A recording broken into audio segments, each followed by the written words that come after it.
전주 태평 성결교회에 허소라 장로님이 계셨습니다. 얼마 전 별세하셨는데 군산대학교 교수였던 허소라 장로님은 유명한 시인이었습니다. 그런데 그분의 첫사랑 이야기가 가슴이 시리도록 긴 여운을 남깁니다.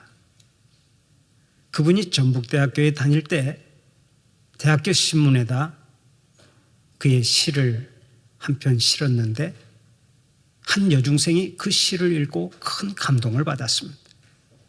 시가 너무나 아름다워서 큰 감동을 받은 여중생은 즉각 허소라 시인에게 편지를 보냈습니다. 언니의 시는 너무나 아름다워요. 저도 시를 좋아하는데 계속 교제하기를 원합니다. 허소라 장로님은 남자인데 이름 때문에 여자로 착각을 하고서 편지를 보낸 것입니다. 그때 허소라 장로님이 장난기가 발동해서 여자 시인인 척하고 답장을 보냈고 종종 자기가 지은 시를 써서 보냈습니다. 그 여중생도 계속해서 자기가 지은 시를 써 보냈고 그렇게 교제를 했는데 그렇게 해서 두 사람은 언니 동생이 되어 무려 10년 동안 수도 없이 많은 편지를 교환했습니다. 그러는 동안에 애정이 깊어만 갔습니다. 그러던 어느 날 그 여자가 결혼을 하게 되었다고 하는 편지를 보내왔습니다. 그때 허소라 장로님이 자신의 신분을 밝히면서 한번 만나기로 약속합니다. 그렇게 해서 10년 동안 한 번도 얼굴을 본 적이 없던 두 사람이 약속 장소인 다방에서 만났는데 두 사람이 서로를 끌어안고 얼마나 울었는지 모릅니다. 그 자리에서 여자가 고백합니다. 왜 남자라고 알려주시지 않았습니까? 만약 남자라고 알려주었으면 나는 당신과 결혼했을 것입니다. 허소라 장로님도 조만간 자신이 남자인 것을 밝히고 사랑을 고백하려고 했는데 그만 너무 늦어버렸던 것입니다. 두 사람은 눈이 퉁퉁 붓도록 눈물을 흘리며 첫 만남과 함께 이별을 고해야 했습니다. 그 후 자기의 첫사랑인 그 여자가 결혼식을 하는 날 허소라 장로님은 결혼식장에 달려가서 축시를 낭독합니다. 사랑하는 사람의 행복을 위해서 자기의 자작시를 낭독할 때 여인은 어깨를 들썩이며 통곡을 했습니다. 이 아름답고 슬픈 첫사랑 이야기를 책으로 만들어 출간했는데 그 수필집이 바로 숨기고 싶은 이야기라는 책입니다. 제가 그 장로님의 책을 읽으면서 아이고 신분을 좀 일찍 밝히지 왜 그러셨습니까? 하는 말이 목구멍까지 막 넘어왔는데 거기까지가 두 사람의 인연이었죠. 지금이야 손편지를 쓰는 일이 거의 없고 흔한 엽서 한 장 보내지 않습니다. 전부 다 이메일이나 카톡이나 문자 메시지로 소식을 주고받기 때문에 머지않아 편지가 뭐야 하는 말이 나올 것입니다. 그러나 카톡이나 이메일이 나오기 전까지만 해도 우리는 편지를 많이 썼습니다. 부모님께 보내는 편지, 자식에게 보내는 편지, 친구에게 보내는 편지, 연인에게 보내는 편지까지 수시로 편지를 주고받았습니다. 지금도 저에게는 제 아내가 저에게 보낸 연애 편지가 지금 보관되어 있고요. 또 자녀들이 보낸 수십 년 전에 보낸 편지가 지금도 제 서랍에 있습니다. 그렇지만 이 편지는요, 상대방에게 전하고 싶은 말이나 생각을 글로 표현할 수 있는 공간을 제공했기 때문에 아주 유용하게 사용되었죠. 그런데 오늘의 본문을 보면 사도 바울을 통해서 우리 주님께서 친히 말씀하십니다. 너희는 그리스도의 편지니라. 너희는 그리스도의 편지니라. 우리는 그리스도의 편지라고 말씀하십니다. 여러분, 이 말씀이 무엇을 의미하겠습니까? 성경을 보면 예수 그리스도의 사람들을 표현하는 단어가 많이 나오는데 그것들이 다음과 같습니다. 너희는 그리스도의 종이다. 너희는 그리스도의 군사다. 너희는 그리스도의 대사다. 너희는 그리스도의 향기다. 그리고 오늘의 본문에 나오는 그리스도의 편지다라는 말까지 많은 말씀이 나옵니다. 이 말들이 각각 그 강조하는 바가 다르지만 우리 믿는 이들의 존재를 그리스도와 연관시켜서 정의하고 있다는 것이 공통점이라고 할 수 있습니다. 그런데 이런 표현들을 보고 한 가지 유의할 점이 있습니다. 그것이 바로 예수 그리스도가 항상 주어라는 사실입니다. 예수 그리스도가 주어이고 우리는 수로가 된다는 말씀입니다. 언제든지 그리스도가 주인이고 우리는 그리스도의 뜻을 따르고 실천하는 그리스도의 종이요, 군사요, 대사요, 향기요, 편지라는 얘기입니다. 그런 의미에서 우리가 그리스도를 떠나서는 아무런 가치가 없는 존재라는 것을 알아야 합니다. 그렇기 때문에 그리스도는 우리들의 주인이고 주어이고 주체가 되어야 한다는 말씀입니다. 그리스도가 우리 안에서 우리의 인격과 삶을 주장하시도록 모든 주권을 주님께 내어드려야 한다는 이야기입니다. 이것을 사도 바울은 내 안에 그리스도라고 표현을 했고, 내가 사는 것은 내가 사는 것이 아니라 내 안에 그리스도가 사는 것이라고 고백했습니다. 사랑하는 우리 성도들도 사도 바울처럼 예수님이 여러분의 존재 이유가 되고 예수님이 존재의 근거가 됨을 확실히 고백하는 자들이 되시기를 바랍니다. 오늘의 본문을 보면 예수님과 우리의 관계에 대해서 편지라고 하는 단어를 택하고 있습니다. 주님께서는 오늘의 말씀을 통해서 우리 인생을 편지로 비유하고 있는 것입니다. 사실 생각해 보면 우리들은 각자 자기의 생각과 행동으로 날마다 인생의 편지를 쓰고 있습니다. 남에게 나 자신을 표현하며 의사전달을 하면서 살고 있고 인생의 편지를 기록으로 남기면서 살고 있는 것입니다. 편지이기 때문에 누군가에 의해서 반드시 읽히게 되어 있고 어딘가에 기록으로 남게 되어 있습니다. 우리 모두는 예외 없이 한 통의 편지를 쓰고 가는 존재들입니다. 어떤 사람은 긴 편지를 쓰고 어떤 사람은 짧은 편지를 남깁니다. 또 어떤 사람은 편지를 쓰다가 종결도 못 짓고 떠나는가 하면 어떤 사람은 횡설수설하는 편지를 쓰고 어떤 이는 앞뒤가 잘 맞는 깔끔한 편지를 남기고 가기도 합니다. 어떤 사람은 시시한 사연만 늘어놓는가 하면 어떤 사람은 눈물과 감동이 있는 편지를 씁니다. 추한 편지가 있는가 하면 아름다운 편지가 있고 오래오래 기억될 편지가 있는가 하면 금방 잊혀버릴 편지가 있습니다. 그렇다면 오늘 여러분은 어떤 편지를 쓰고 계십니까? 사도 바울은 기독교 역사상 가장 위대한 편지를 남긴 사람입니다. 그의 삶 자체가 하나의 감동적인 편지요, 모든 사람들의 심금을 울리는 편지였습니다. 그런데 그가 오늘의 본문에서 세 가지를 말씀하지요.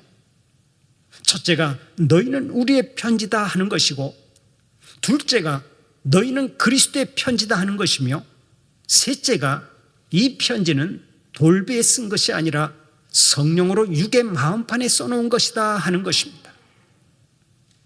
이 세 가지가 본문의 요점인데, 먼저 너희는 우리의 편지다라는 말씀을 생각해 보면서 함께 은혜를 나누어 보고자 합니다. 바울이 고린도에서 1년 6개월 동안이나 열심히 전도해서 고린도 교회를 세웠습니다. 그리고 지금 에베소에 와 있는데 자기가 세운 고린도 교회에 문제가 많습니다. 그러니 바울이 얼마나 괴로웠겠습니까? 바로 이것이 가르치는 사람의 고민이요, 괴로움인데요. 내가 어떻게 가르쳤기에 교회가 이 모양인가? 내가 얼마나 본을 잘못 보였기에 교회가 이 지경인가? 라는 생각에 바울이 몹시 괴로워했던 것입니다. 일반적으로 목회학에서 하는 얘기입니다마는 목사가 어느 교회에 가든 3년을 목회한 다음부터는 그 교회 안에서 일어나는 모든 일이 그 목사의 책임이라는 것입니다. 예를 들면 교인이 부부간에 부부싸움을 해도 목사의 책임이라고 말합니다. 도대체 설교를 어떻게 했기에 교인이 부부싸움을 하게 만들었느냐 하는 거예요. 설교를 제대로 했으면 교인들이 부부싸움을 하지 않게 되어 있다는 얘기입니다. 심지어 교인이 사업을 하다가 실패해도 알고 보면 그것이 목사의 책임이라는 것입니다. 왜 그렇습니까? 목사가 너무 욕심 부리지 말라고 제대로 가르쳤어야 하는데 그렇게 못했으니까 실패했다는 것입니다. 가정의 갈등이든 사업의 실패든 모든 것이 다 목사의 책임이라고 말합니다. 그래서 목사는 회개거리가 끝이 없다는 얘기가 있는 것입니다. 실제로 제가 목회를 하면서 종종 부딪히는 딜레마가 이것입니다. 그렇게 열심히 준비해서 피를 토하는 심정으로 설교를 하는데도 성도들이 변화가 안 될 때면 깊은 절망감을 느낍니다. 하나님, 그렇게 설교를 열심히 했는데도 그 성도가 술을 끊지 못하고 길바닥에 틀어누워 있습니다. 하나님, 제가 그렇게 힘써 가르쳤는데도 성도들이 서로 싸웠습니다. 하나님, 그 성도가 또다시 하나님의 영광을 가렸습니다. 하나님, 제가 그렇게 용서하라고 가르쳤는데 서로 용서하지 않았습니다. 그렇게 하나님 앞에 고하면서 가슴을 칠 때가 많지요. 물론 항상 이런 기도만 하는 것이 아닙니다. 성도들이 예수를 잘 믿고 하나님의 영광을 높이 드러내면 그렇게 자랑스러울 수가 없습니다. 목회자는 훌륭한 교인을 보면 괜히 기분이 좋고 자랑스럽습니다. 그러나 교인답지 못한 교인을 보면 하나님 앞에서 목회자는 죄인이 되고 마는 거예요. 오늘의 본문에 나오는 사도 바울도 그랬습니다. 고린도 교회를 보면 착한 사람과 훌륭한 교인들이 많았습니다. 그들을 생각하면 흐뭇하기 그지없었습니다. 그러나 몇몇 교인들은 너무나 악했습니다. 참으로 형편없었습니다. 그 몇 사람 때문에 분쟁이 생기고 교회가 시끄러웠습니다. 그래서 사도 바울이 괴로워하며 한탄했던 것입니다. 너희는 바로 우리의 편지다, 우리의 메시지다. 내가 그렇게 열심히 가르치며 본을 보였는데 내가 뭘 잘못 가르치고 뭘 잘못 보였기에 이런 분쟁이 일어나고 있는 거냐? 우리는 그 누군가에게 편지가 되는 것을 알고 살아야 합니다. 밖에 나가면 순천 북북교회의 편지가 되고 내 부모님의 편지가 되고 내 배우자의 편지가 되는 것입니다. 그러므로 잘 살아야 돼요. 내가 하는 말이나 행동 하나하나는 우리 교인들을 등에 업고 하는 것입니다. 내가 하는 말이나 행동 하나하나는 나의 배우자를 등에 업고 하는 것입니다. 내가 하는 말이나 행동 하나하나는 우리 성도들을 등에 업고 한다는 말씀입니다. 그런 의미에서 나는 북북교회의 편지고 부모의 편지고 배우자의 편지입니다. 우리의 자녀들도 사실은 우리의 편지인 것입니다. 깊이 생각하고 살아야 돼요. 어느 가정에서 한 어린아이가 강아지를 데리고 노는데 강아지를 보고 이렇게 말하더랍니다. 너 그러면 죽어? 밥 안 준다? 쫓아내버린다? 그것을 어머니가 가만히 지켜보니까 그 말투가 전부 다 자기가 하는 말투였습니다. 자기가 항상 개 앞에서 그런 못된 말만 했었는데 자기 아들이 그 말투를 그대로 배운 것입니다. 그래서 엄마가 그 아들을 붙잡고 회개했습니다. 그리고는 그 다음부터 강아지 앞에서 계속 이렇게 말했답니다. 강아지 씨, 진지 드세요. 이쪽으로 오시죠. 저쪽에서 볼일 보시죠. 그랬더니 아들도 강아지 앞에서 말투가 달라지더랍니다. 강아지 씨, 진지 드세요. 이쪽으로 들어오시죠. 거기서 볼일 보시죠. 기억하십시오. 자녀들은 부모의 편지입니다. 자녀들의 얼굴이 곧 내 얼굴인 것입니다. 그래서 사도 바울도 오늘 이렇게 말씀합니다. 너희가 곧 우리의 편지다. 너희가 곧 우리의 편지다. 오늘부터 여러분은 가정의 명예를 걸고 잘 살고 교회의 명예를 걸고 잘 살아가시기를 축원합니다. 북북교회 교인이라고 하면서 식당에 가서 함부로 말하지 마세요. 함부로 반말하면서 행패 부리지 마세요. 북북교회 교패 붙여놓고 동네 사람과 싸우지 마세요. 북북교회 교인이라고 해놓고 시장에 가서 수박값 깎지 마세요. 제가 젊은 날에 수박 장사를 해봐서 아는데 그거 별로 안 남습니다. 우리 성도들은 시장을 가거나 여행을 가거나 항상 북북교회 편지라고 하는 사실을 잊지 말고 잘 살아가시기를 축원합니다. 그런 의미에서 한번 따라서 해봅시다. 나는 교회의 편지다. 가정의 편지다. 잘 살아야 한다. 아멘입니까? 우리 옆 사람에게 한번 축복하십시다. 편지 잘 쓰고 다니세요. 편지 잘 쓰고 다니세요. 여러분들이 편지를 잘 쓰고 다녀야 될 줄로 믿습니다. 그런데 사도 바울은 오늘의 본문 3절을 통해서 이렇게 말씀합니다. 너희는 우리로 말미암아 나타난 그리스도의 편지니, 그리스도의 편지니 이는 먹으로 쓴 것이 아니요 오직 살아계신 하나님의 영으로 쓴 것이며 또 돌판에 쓴 것이 아니요 오직 육의 마음판에 쓴 것이라. 사도 바울은 우리가 교회의 편지라고 말하면서 또 우리가 그리스도의 편지라고 말합니다. 그런데 이 편지는 잉크로 쓴 편지가 아니라 살아계신 하나님의 영으로 쓴 편지고 돌판에 쓴 것이 아니라 우리의 마음판에 쓴 편지라는 것입니다. 이 말씀을 이해하려면 설명이 조금 필요합니다. 우리가 아는 대로 하나님께서 우리에게 보내주신 가장 귀한 사랑의 편지가 바로 성경 66권입니다. 구약 39권, 신약 27권, 합쳐서 총 66권이 하나님께서 우리에게 보내신 사랑의 편지인데 그 내용을 보면 이렇습니다. 내가 너희를 사랑해서 천지를 창조하고 너희로 하여금 온 세상을 다스리게 했느니라. 너희가 행복하게 살아가도록 에덴 동산을 만들어주고 가정을 만들어 주었노라. 그 후 너희가 말씀에 불순종하고 죄를 지어 멸망의 길로 치닫는 것이 불쌍해서 독생자 예수 그리스도를 구세주로 보내주었단다. 그런데 너희는 나의 아들 예수 그리스도를 영접하지 않고 오히려 십자가에 못 박아 죽였지. 그래도 나는 너희를 끝까지 버릴 수가 없어서 보혜사 성령을 보냈단다. 그리고서 성령의 감동을 받아 예수 그리스도를 믿는 자에게는 멸망하지 않고 영생을 얻게 했단다. 이 사실을 내가 너희에게 성경으로 써서 보내준 것이란다. 바로 이것입니다. 성경은 하나님의 마음과 뜻을 담은 편지입니다.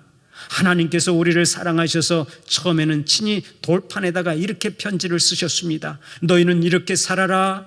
나 외에 다른 신을 섬기지 말고 우상을 만들지 말고 너는 너희 하나님 여호와의 이름을 망령되이 일컫지 말라. 그리고 안식일을 거룩하게 지키라. 내 부모를 공경하라. 살인하지 말라. 간음하지 말라. 도둑질하지 말라. 거짓말하지 말라. 내 이웃의 집을 탐내지 말라.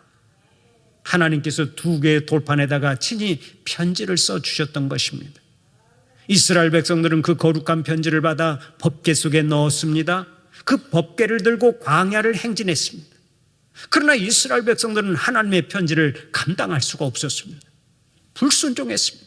수도 없이 징계를 당했지만 하나님의 편지를 감당할 수가 없었습니다. 이렇게 돌판에 새긴 편지를 감당하지 못하자 하나님께서 그들을 불쌍히 여기셔서 이제는 친히 살아있는 육체의 편지를 써서 보냈습니다. 그 편지가 바로 예수님이십니다. 그래서 예수님 당시에 살던 사람들은 살아있는 편지인 예수님을 보고 살았습니다. 예수님을 보고 살 뿐만 아니라 예수님을 통해서 직접 생명의 말씀을 들었습니다. 그러나 이스라엘 백성들은 하나님의 아들을 영접하지 않고 끝내 예수님을 배척했습니다. 그리고는 하나님의 편지로 이 땅에 오신 예수 그리스도를 십자가에 못 박고서 하나님의 편지를 찢어버렸던 거예요. 그런데도 하나님은 우리를 끝까지 참아주시고 사랑하셨죠. 우리의 심령 속에 보혜사 성령님을 편지로 보내주셨습니다. 요한복음 16장 13절 14절을 보면 오늘 또 이렇게 말씀합니다. 그러나 진리의 성령이 오시면 그가 너희를 모든 진리 가운데로 인도하시리니 그가 스스로 말하지 않고 오직 들은 것을 말하며 장래일을 너희에게 알리시리라. 그가 내 영광을 나타내리니 내 것을 가지고 너희에게 알리시겠음이라. 예수님께서 말씀하신 대로 마가의 다락방에 모인 성도들의 심령 속에 성령님께서 임재하셨습니다. 예수님은 이 땅에 계실 때 그 어느 누구에게도 편지를 쓰신 일이 없고 글 한 줄 남기지 않으셨습니다. 그러나 예수님은 제자들과 주님을 믿고 따르는 사람들의 마음속에 글을 새겨 넣으셨습니다. 그 내용이 영원 불변하신 하나님의 말씀이요 진리의 말씀이요 생명의 말씀인 것입니다. 이 생명의 말씀 중에서 우리 주님께서는 사도행전 1장 8절을 통해 이렇게 말씀하셨습니다. 오직 성령이 너희에게 임하시면 너희가 권능을 받고 예루살렘과 온 유대와 사마리아와 땅끝까지 이르러 내 증인이 되리라. 이 명령을 받들어서 주님의 제자들은 그리스도의 편지가 되어 예루살렘과 온 유대와 사마리아와 땅끝까지 이르러 복음을 전파했습니다. 그들이 그리스도의 편지가 되어서 복음을 전했는데 그 복음이 우리에게까지 그대로 전해진 것입니다. 얼마나 감사한 일입니까? 그런 의미에서 이제는 우리가 그리스도의 편지로서 사명을 잘 감당해야 될 줄로 믿습니다. 내가 그리스도의 편지니까 이제 나를 만나는 사람들이 나를 통해서 그리스도를 만나야 합니다. 내가 그리스도의 편지니까 나를 통해서 그리스도의 음성을 사람들이 들어야 합니다. 내가 그리스도의 편지니까 나의 얼굴빛을 통해서 사람들이 그리스도를 보아야 하는 것입니다. 그런 의미에서 내가 얼마나 귀한 존재인지 모릅니다. 여러분 한 사람 한 사람 스스로를 시시하게 생각하지 마세요. 여러분보다 더 귀하고 중요한 존재가 없는 거예요. 미국의 유명한 부흥 목사인 무디가 어떻게 해야 하나님을 알 수 있을까요? 라는 질문을 받고 다음과 같이 말했습니다. 우리가 어떤 사람에 대해서 알고자 한다면 그 사람을 잘 알고 있는 친구에게 찾아가 자세히 물어보면 될 것이다. 마찬가지로 하나님에 대해 알고 싶다면 하나님을 아주 잘 알고 있는 사람들을 찾아가야 한다. 그들이 누구겠는가? 그들은 성경에 나타난 믿음의 사람들이다. 성경을 통해 그들을 살펴보면 하나님을 알 수 있다. 또 있다. 그들이 바로 그리스도인들이다. 그리스도인들의 삶을 통해 그들을 살펴보면 하나님을 알 수 있는 것이다. 무디 목사님의 말이 꼭 맞는 얘기죠. 세상 사람들은 그리스도의 편지인 우리들을 통해서 하나님을 알게 되는 것입니다. 그렇다면 우리가 하루하루를 어떻게 살아야 하는지 너무나 자명해지죠. 우리는 그리스도의 편지답게 언제나 삶을 통해서 하나님을 증거하고 살아야 합니다. 잭 킴필드가 지은 여자들의 마음이 열리는 101가지 이야기라고 하는 책이 있습니다. 이 책을 보면 이런 이야기가 나옵니다. 어느 크리스마스 전날 밤이었습니다. 밖은 어둡고 몹시 추운데 7살쯤 되어 보이는 사내아이가 상점 앞에 서 있었습니다. 다 떨어진 옷을 입고서 맨발로 벌벌 떨며 서 있었던 것입니다. 그때 지나가던 한 여자가 그 아이의 창백한 몰골을 보고서 함께 상점으로 데리고 들어갔습니다. 그 아이에게 신발과 옷을 사주고 먹을 것을 사주었습니다. 그리고는 헤어질 때는 메리 크리스마스 하고 인사하며 축복해 주었습니다. 그러자 그 아이가 이렇게 묻더랍니다. 아주머니, 혹시 아주머니는 하나님 아니신가요? 그렇게 사랑을 베푸는 아주머니를 보고 바로 당신이 하나님이다. 이렇게 그 아이는 믿었던 거죠. 잊지 마십시오. 우리는 하나님을 증거하는 그리스도의 편지입니다. 우리가 이 세상에 보냄을 받은 그리스도의 편지라는 말씀입니다. 지금부터 약 140년 전에 고요한 아침의 나라인 이 땅에 언더우드 선교사와 아펜젤러 선교사가 들어왔습니다. 그들이 우리 조선 땅에 그리스도의 편지로 들어왔던 것입니다. 그 후에도 셀수 많은 선교사들이 이 땅에 그리스도의 편지로 들어왔습니다. 우리는 그리스도의 편지로 온 그 선교사들을 통해서 하나님의 사랑 이야기를 듣고 읽고 영원한 생명의 길로 들어서게 된 것입니다. 이것이 얼마나 감사한 일입니까? 우리는 교회의 편지이면서 동시에 그리스도의 편지입니다. 우리는 너나 할 것 없이 이 세상에 보냄을 받은 편지입니다. 사랑하는 우리 성도들은 삶을 다하는 그날까지 편지의 사명을 잘 감당해서 모든 사람들의 구원의 통로가 되고 생명의 통로가 되고 축복의 통로가 되는 은혜가 있기를 간절히 축원합니다.